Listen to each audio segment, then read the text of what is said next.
No, no, no. No, no, no!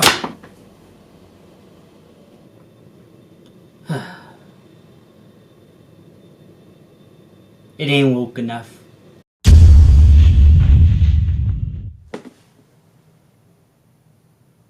Hello everyone, Jason Lola back here again, and today we are going to be talking about Space Jam: A New Legacy.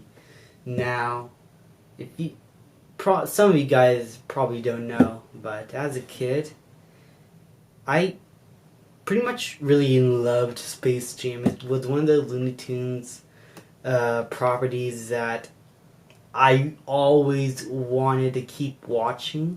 But since I never had the DVD or VHS, I always have to wait on a children's program like either maybe Cartoon Network or Boomerang or something along those lines, and wait for the movie to show up at one point if they schedule it, and I get excited to watch it because I loved the Looney Tunes back then.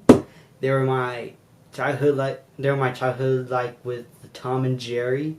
And while I have not been the biggest fan of basketball, I really wanted to watch this one, and most particularly, not because it's just Michael Jordan, that would be a plus for a lot of those 90s kids back then.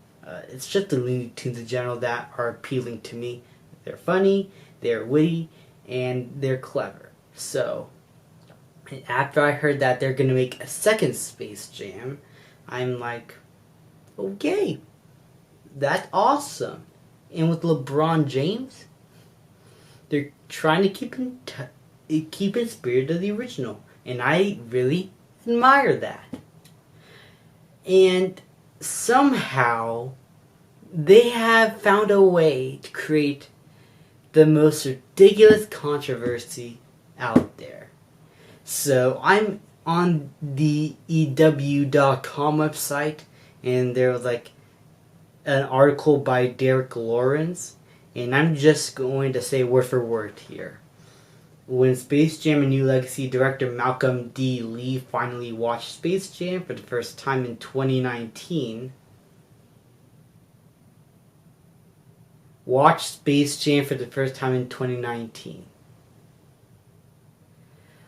I feel like the studio should have gone a director that really has a knowledge and respect of the original movie, instead of just hiring somebody who watched the movie for the first time immediately.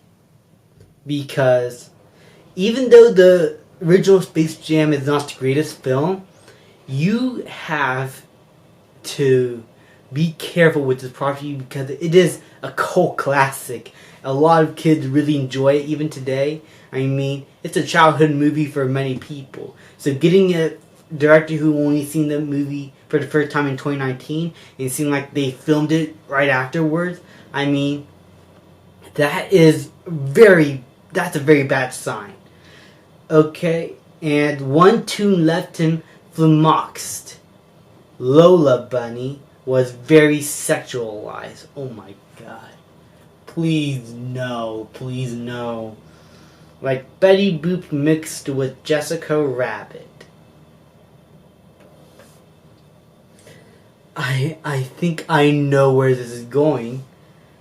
He says of the character who's called hot by Tweety of all tunes. I mean, what's the problem with that? I mean, the character is attractive to young boys. I mean, have you seen the Rule 34 page of her? My god. And the heartthrob of the hoops. That's a good line. In the original movie, Lola was not politically correct. Oh god. Please do not bring politics into Looney Tunes. It is Looney Tunes. It is Space Jam. It's just funny animals mixed with basketball. There's no reason for you to bring in politics into this movie. This is a kid's movie. Why is she in a crop top?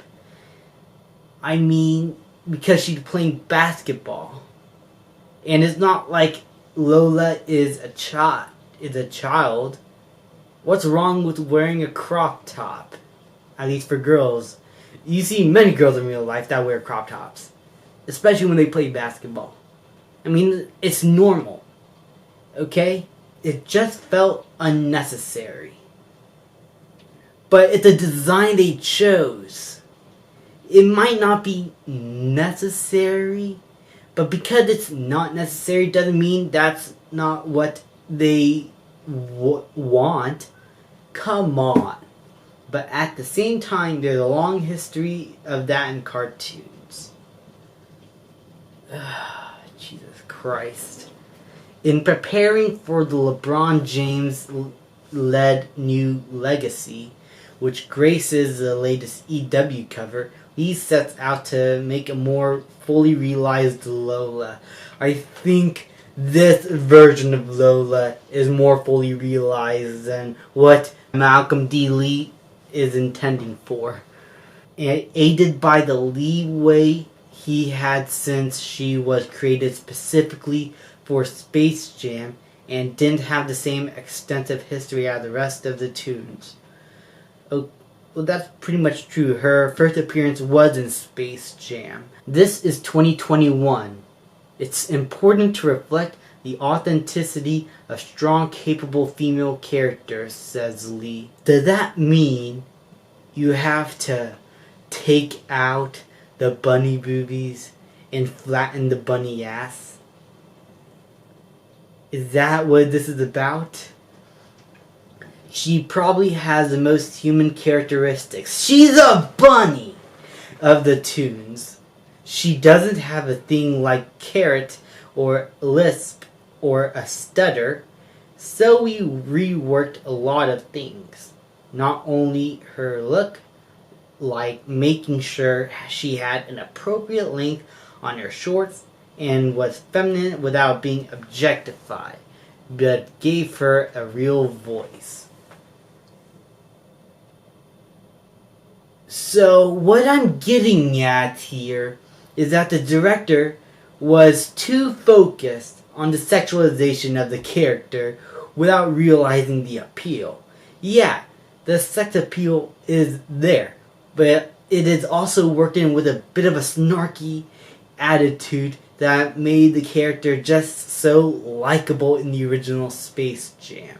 It's not just her objectification in the movie. It's her actual character, the way she talked, the way she is portrayed. She still was able to be a fun character overall. And I feel like the director here is looking in too much into the design of Lola Bunny instead of actually understanding why a lot of people do like her.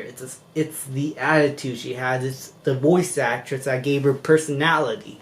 And he's focused on what's on the chest and in the back area. And to be politically correct, please do not bring this type of discussion into a Looney Tunes movie about basketball. It's unnecessary, and these kinds of movies that try to be politically correct just end up bombing. You look at Ghostbusters, you look at Terminator Dark Fate, you look at Charlie's Angels. They are all movies that failed miserably because they try to be politically correct. And if that's the direction that this director wants to go with in this new Looney Tunes movie, Space Jam, then I think we're looking at another failure. So, I hope that this movie is good. But this article here is just disappoints me. It disappoints me a whole lot. Thank you guys so much for watching. Please leave a like, subscribe, comment, and I'll see you guys next time.